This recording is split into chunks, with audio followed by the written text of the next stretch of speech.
திரு C V Shanmugam மிகவும் உணர்ச்சி வசப்படக்கூடியவர் அப்படிங்கிற நம்ம பார்த்திருக்கிறோம். எந்த ஒரு ஸ்டாண்ட் எடுத்தாலும் எக்ஸ்ட்ரீம் ஸ்டாண்டா எடுப்பாருங்கிற நம்ம பார்த்திருக்கிறோம். திருமதி சசிகலாவுக்கு எதிரான நிலைப்பாடும் சரி, திரு ஓபிஎஸ்க்கு எதிரான நிலைப்பாடும் சரி, இன்னைக்கு திரு இபிஎஸ்க்கு எதிரான நிலைப்பாடும் சரி, அவர் எப்பவுமே ஒரு எக்ஸ்ட்ரீம் ஸ்டெப் தான் எடுத்திருக்காருன்னு பார்க்கிறோம். ஆனால் திரு இபிஎஸ் அவர்கள் எப்போதுமே திரு சி வி சண்முகத்துக்கு ஆதரவான நிலைப்பாடு தான் எடுத்திருக்காருங்கிறே பார்க்கிறோம்.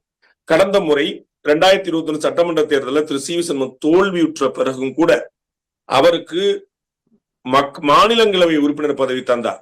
ஒரு சீட்டு சி வி சண்முகத்துக்கு கன்ஃபார்ம், 2வது சீட்டுக்கு யாருன்னு பேசுங்கன்னா இபிஎஸ் ஓபிஎஸ் விரிசல் உச்சத்துல இருந்த கடை நடந்துச்சு.